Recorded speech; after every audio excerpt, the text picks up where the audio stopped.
So hello welcome back guys. तो last video में हम लोगों ने डिस्कस किया था कि हम लोग आईसीएसई और सीबीएसई में क्या पढ़ने वाले कंप्यूटर एप्लीकेशन के ऊपर। ये हमारी फर्स्ट वीडियो होगी आईसीएसई कंप्यूटर एप्लीकेशन के ऊपर, जिसमें हम लोग जावा का फर्स्ट क्लास पढ़ने वाले हैं। ठीक है गाइस,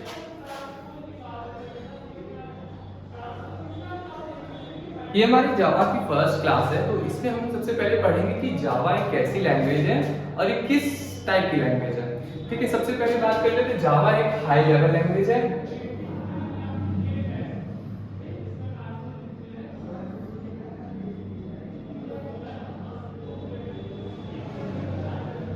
एक जावा एक हाई लेवल लैंग्वेज है और ये ऑब्जेक्ट ओरिएंटेड प्रोग्रामिंग लैंग्वेज है। क्या कैसी है?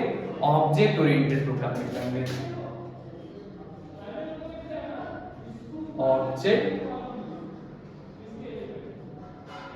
Oriented programming.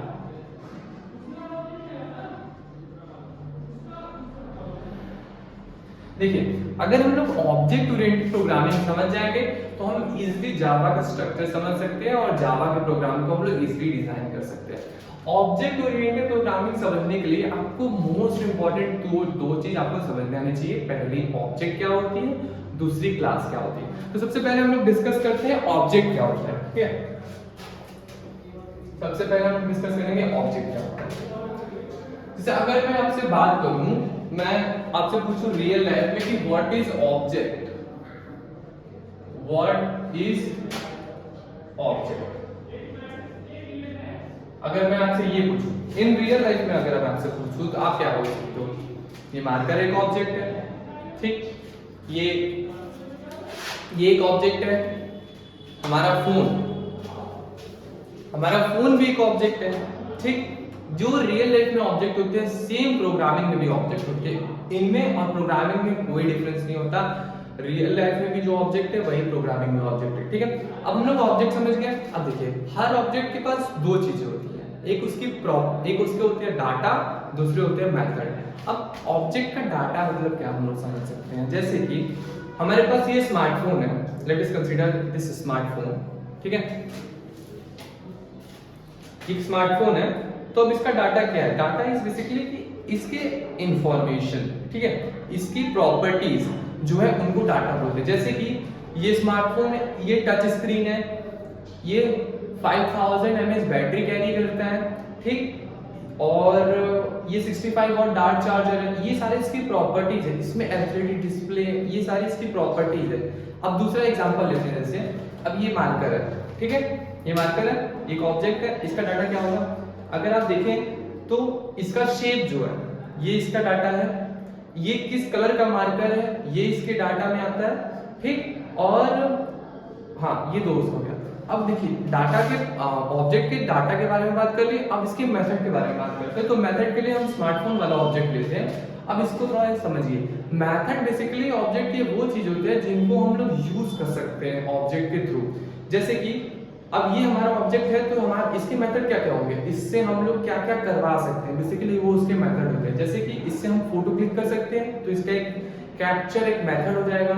अब इससे हम वॉइस रिकॉर्डिंग कर सकते हैं, तो रिकॉर्डिंग इसका एक मेथड हो जाएगा। और इससे हम वॉइस नोट कर सकते हैं, तो वॉइस नोट हमारा एक मेथड हो जाएगा। ठीक, हम लोग ऑब्जेक्ट के डाटा और उसके मेथड को समझ गए। ऑब्जेक्ट के डाटा और उसके मेथड।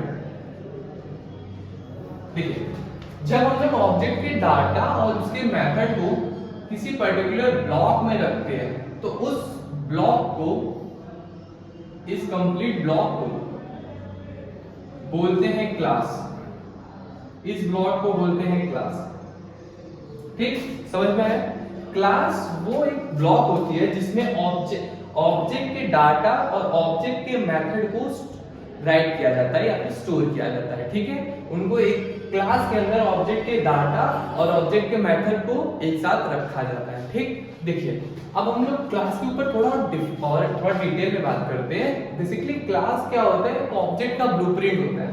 अब इसका मतलब क्या हो गया? ऑब्जेक्ट का ब्लूप्रिंट। देखिए, एक क्लास वो डाटा और मेथड, बेसिकली डाटा का मतलब आप ये समझिए प्रॉपर्टीज, और मेथड का मतलब आप ये समझिए वर्क। ठीक,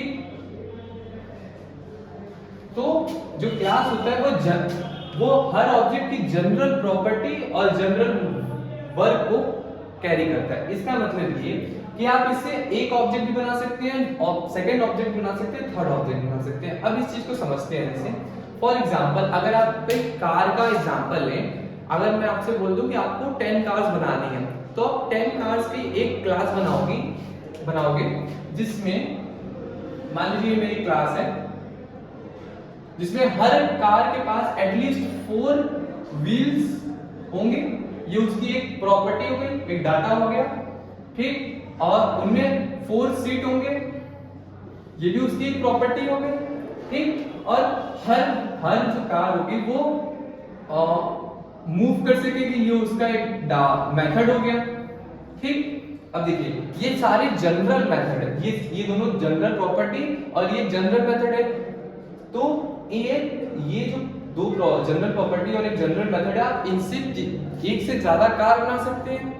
तो एक से ज्यादा कार बना सकते हो तो इसी क्लास को एज ए ब्लूप्रिंट आप यूज कर सकते हैं ऑब्जेक्ट क्रिएट करने के लिए।